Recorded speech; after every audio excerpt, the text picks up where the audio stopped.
윤종용은 서울대 전자공학과를 졸업하고 1966년 삼성그룹에 입사합니다. 그리고 당시 이병철 회장은 삼성전자 설립을 위한 팀을 만들었는데 이때 신입사원이었던 윤종용도 이 팀에 합류하며 삼성전자의 창립 멤버로 합류했죠.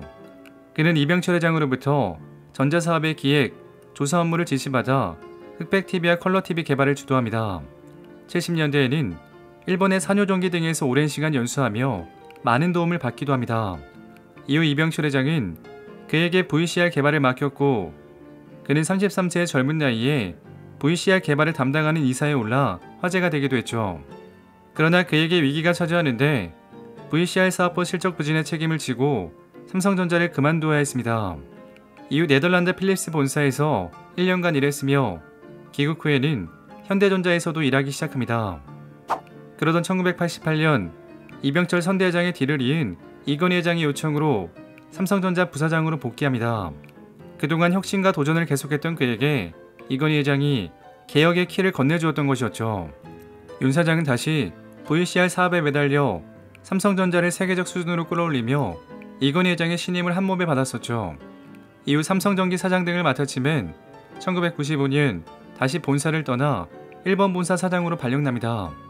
삼성 관계자에 따르면 이런 연단의 과정을 통해 윤종용이 위기에 강한 CEO로 거듭났다고 말하기도 했죠. 그리고 윤종용은 1997년 삼성전자 대표이사 사장으로 올라갑니다. 그러나 그해 IMF라는 경제위기 직격탄을 맞으며 큰 위기를 만나게 됩니다. 외환위기라는 경제재난 속에서 윤종용은 삼성전자 대표이사가 되었습니다. 1997년 회사는 13조 원의 차입금과 6조 원의 부실을 갖고 있었다. 자본은 거의 잠식 상태여서 2-3년 내에 망할 수 있는 위기였다. 이에 윤 사장은 구조조정 계획을 치밀하게 세웠습니다. 인원을 크게 감축했으며 사업과 제품을 매각 또는 철수하며 위기 탈출에 결사적으로 임했었죠. 결과적으로 강력한 구조조정을 통해 삼성그룹이 세계적인 기업으로 성장할 수 있는 발판을 만들었습니다. 그리고 2000년에는 대표이사 부회장에 올랐고 이후 일본 소니까지 제치고 초일류 기업으로 도약합니다. 이처럼 삼성그룹이 글로벌 기업으로 올라갈 수 있었던 배경에는 이건희 회장의 강력한 카리스마 그리고 전문 경영인이 있었습니다. 사실 전문 경영인이 오너의 경영 철학을 이해하지 못해 독단적으로 행동하거나 오너가 전문 경영인을 신뢰하지 못해 잘못된 길을 걷는 경우가 많습니다. 그러나 삼성그룹은 달랐습니다. 이건희 회장은 한 명의 천재가 10만 명을 먹여 살린다는 천재론을 가지고 있었는데 윤종용 부회장이 이를 몸소 입증해왔습니다. 윤 부회장은 삼성의 성공에 대해 이렇게 말했었죠. 전문 경영인에게 확실하게 권한을 준 이건희 회장의 리더십 덕분이다. 윗사람의 지시와 허가만 받고 일하는 것과 달리 나는 더 큰 책임감으로 심형을 바쳐 일했었다. 현명한 비서실장은 전문 경영인 체제에 대해 이렇게 말했습니다. 다른 회사 같으면 2억 원을 쓸 때도 회장에게 보고했다면 삼성 CEO들은 100억 단위의 사업을 할 때도 회장에게 일일이 보고하지 않았었다. 다만 프로젝트의 기간과 내용 등 큰 줄기는 논의해야 했다. 그리고 윤 부회장은 매우 꼼꼼하고 치밀한 성격으로 메모광이라는 별명이 이를 대변해줍니다. 한 번은 이건희 회장이 이렇게 지시합니다. 내가 부회장이던 시절에 지시했던 내용이 아직까지 개선되고 있지 않다. 당시의 발언 내용을 찾아서 지금과 비교해봐라. 그러자 직원들의 얼굴이 새파래졌는데 지시했던 내용이 무엇인지 구체적으로 적어놓은 자료가 없었기 때문이었죠. 이때 윤 부회장이 구원투수가 되었는데 평소 습관이던 메모하는 버릇 덕분이었죠. 그는 메모노트를 뒤적여 이 회장의 지시사항을 복원할 수 있었습니다. 그리고 윤 부회장은 평소 까칠하다는 말을 자주 들었는데 이에 대해 이렇게 말했습니다. 사실 저는 부드러운 사람입니다. 그러나 젊은 사람들과 일할 때가 많은데 그들은 아직 일하는 방법을 잘 모릅니다. 훈련이 안 돼 있는 것이죠. 그래서 다소 날카롭게 할 때가 있습니다. 이처럼 윤 부회장은 삼성을 대표하는 CEO가 되었지만 삼성의 2인자 이학수 실장과 관계가 좋지 않아 위기에 처했다는 소문이 돌기 시작합니다. 삼성의 간판 경영인은 이학수와 윤종용이 있습니다. 이 둘은 삼성의 자청용 우백호로 불리기도 했죠. 이건희 회장 입장에서는 자신의 의중과 경영 철학을 잘 받들어 경영에 반영시키는 이들에 대한 신임이 두터울 수밖에 없었습니다. 그러나 이들이 너무도 오랜 시간 삼성그룹을 이끌면서 정기 인사가 있을 때마다 이번에는 바뀌지 않겠냐는 조심스러운 관측이 나오기도 했죠.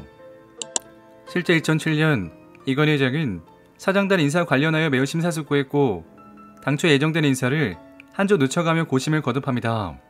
그리고 결국 이학수 실장과 윤종훈 부회장 투톱 체제를 유지하기로 하며 변화보다는 안정을 선택합니다. 이에 대해 재계에서는 이건희 회장의 의중을 잘 파악하는 이학수와 윤종훈 외에는 다른 카드를 떠올리기 쉽지 않았을 것이라 분석하기도 했죠. 그러나 삼성그룹을 이끌고 있는 이 쌍두마차가 삐걱거린다는 소문이 재계에 급속도로 번졌습니다. 두 사람의 갈등설이 불거진 것은 LCD 제품 생산 및 공급을 담당하는 SLCD라는 회사에 대한 입장 차이에서 비롯했다고 전해졌습니다. 이 회사는 삼성전자가 일본 소니사와 만든 합작법인이었는데 이 사업은 이재용 상무의 주도하에 추진되었습니다. 그러나 이 사업이 적자를 기록하며 그룹 내에서는 비판론이 불거졌고 비판의 중심에 서 있는 인물이 바로 윤 부회장이었습니다. 그러자 이재용의 흑연인을 자처하고 있는 이학수의 입장에서 볼 때 윤 부회장의 비판론은 곧 자신을 향하고 있다고 판단했던 것이었죠. 한편 재계 관계자들은 그룹 내에서 두 사람의 관계는 태생부터 미묘했다고 말하고 있습니다. 삼성그룹 경영의 핵심인 전략기획실의 수장인 이학수는 이건희 회장을 제외하고 가장 높은 자리에 있었습니다. 그도 그럴 것이 삼성은 비서실의 권한이 다른 그룹보다 막강하기로 이름 높았고 이렇다 보니 이학수 실장의 권력은 그야말로 대단했습니다. 반면 윤 부회장은 삼성을 먹여 살리고 있는 전자의 수장이지만 그룹 내 장악력은 이학수에 비해 부족하다는 평가를 받아왔습니다. 심지어 한 관계자는 이에 대해 이렇게 말했습니다. 윤종용은 어차피 얼굴마담이다. 이학수가 윤종용을 얼마나 우습게 알았는데 직급도 똑같이 부회장이고 연배도 비슷하지만 이건희 회장의 가신으로 분류되는 이학수와 그렇지 않은 윤종용은 결코 동급이 아니라는 이야기였죠. 반면 그룹 전반에 영향력을 가지고 있는 이학수에게도 윤 부회장이 이끄는 삼성전자만큼은 많은 입김을 발휘할 수 없다는 이야기가 많았었죠. 삼성전자의 실적이 매우 좋아 윤 부회장은 어느 정도의 자율권을 인정받은 것으로 알려졌습니다. 이처럼 그룹 내에서 전혀 다른 입지를 가지고 있는 두 사람이기에 재계에서는 이들의 미묘한 경쟁 기류에 대해 오래전부터 말들이 나왔습니다. 비서실 출신인 이학수와 삼성전자 출신인 윤종웅의 궁합이 맞지 않은 것은 어찌 보면 당연한 일이다. 그러다 2008년 이건희 회장과 이학수 부회장이 퇴진하고 윤종용도 곧바로 CEO직을 사퇴하고 물러납니다. 이처럼 이건희 시대에서 빛을 발했던 삼성의 쌍두마차는 이건희 회장의 경영에서 물러나면서 함께 퇴각했습니다.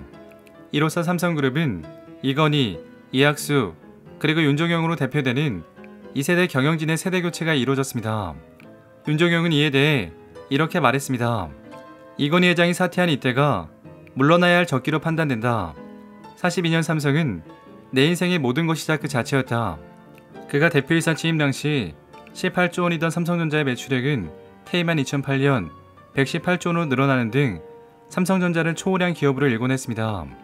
그리고 월급쟁이로 지내온 그의 한 달 월급이 20억 원을 넘으면서 한국에서는 가장 성공한 샐러리맨으로 불리기도 했죠. 이처럼 성공한 윤 부회장이 연예계에서도 이름이 언급되었는데 이는 자신의 아들 배우 윤태현 덕분이었죠. 윤 회장은 출장과 야근으로 집에는 거의 들어가지 못했다고 합니다.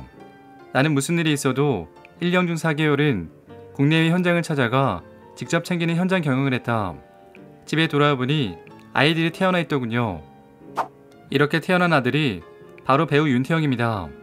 윤태영은 미국으로 유학을 떠나 공부보다는 운동 쪽에 두각을 나타내며 라크로스 종목에서 활약합니다. 그는 팀 공격수로 활약이 매우 좋아 당시 라크로스 최강팀으로 유명했던 일리노이 웨슬리안 대학교로부터 스카우트되어 경영학과에 진학합니다. 본인의 특기였던 운동도 하고 부모님의 바람대로 경영까지 공부할 수 있는 기회였죠.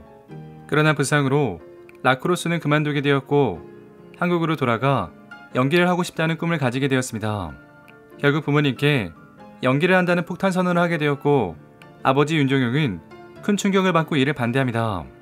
그럼에도 윤태영은 배우 준비를 했는데 그러다 주변 사람들이 그의 집안 배경을 알게 되면 단순히 방황하는 것으로 생각하고 그를 꺼리면서 데뷔 과정이 더 힘들었다고 합니다. 심지어 아버지 또한 그의 연예계 진출을 방해하기도 합니다. 아들이 연예계로 나간다고 해서 엄청 반대했다. 하루는 나에게 방송업계 사람들을 소개해달라고 해서 연결해줬지만 사전에 그 사람들에게 아들을 만나면 절대로 연예계에 발을 붙여서는 안 된다고 혼내주라고 했을 정도였다. 이후 윤태영이 드라마 망초에서 맨발력을 맡아 인기를 모았으나 윤정영은 주변에게 아들을 언급하는 것조차 꺼렸습니다. 윤태영은 당시를 이렇게 기억했죠. 그때 아버지가 삼성전자 부회장이 되시면서 막중한 책임을 안게 되셨는데 아들은 거지 역할로 인기를 얻었었다. 당시 아버지가 근무했던 삼성전자에서 CF 제안이 들어왔는데 전화 잘못 거신 거 아니냐고 물은 적도 있다. 아버지와 관련된 이슈 자체를 만들고 싶지 않았다. 그리고 이후 자식을 이기는 부모가 없듯이 배우로서 인정을 받는 아들의 모습을 보면서 점차 관심을 가지며 마음을 풀었습니다. 이건희 회장과 윤종은 부회장이 없었다면 현재의 삼성도 없었다는 말이 있습니다. 신경영의 주창자가 이건희 회장이라면 윤정영은 신경영의 강력한 실행자였죠. 윤 부회장은 우리나라를 대표하는 전문 경영인으로 그를 국보 CEO라 부르는 인사들도 많이 있습니다. 실제 해외 언론에서는 그를 세계 최고의 CEO로 평가했습니다. 미국 하버드 비즈니스 리뷰에서는 세계 최고 실적 CEO 2위로 선정, 포춘 아시아판은 아시아에서 영향력 있는 기업인 1위로 선정, 포브스와 비즈니스워크는 그를 표지인물로 소개하기도 했죠. 한 기자는 그에게 삼성전자 같은 세계 1위 기업이 어떻게 하면 더 나을 수 있는지 물었습니다. 이에 윤 부회장은 이렇게 말했었죠. 삼성전자가 세계 1위에 오르는데 40년이 걸렸다. 글로벌 기업이 나오려면 기업의 노력과 정부 정책이 잘 지연되어야 한다. 특히 정부와 사회가 규제를 대폭 완화하고 기업하기 좋은 환경을 최우선적으로 만들어야 한다. 그리고 그가 MZ세대를 비롯한 창업자들에게 충고한 말을 마지막으로 이야기 마치겠습니다. 호기심을 끊임없이 가져야 한다. 호기심이 있어야 도전의식과 열정이 생긴다. 호기심을 계속 가지려면 독서를 많이 해야 한다. 그리고 어려움에 부딪혀도 절대 쉽게 포기하지 말라. 최선을 다하고서도 이 길이 절대 아니라고 판단되면 그땐 빨리 다른 길로 갈아타라. 오늘 이야기는 여기까지입니다. 재밌게 보셨다면 구독과 좋아요 부탁드립니다. 지금까지 역사비디오였습니다.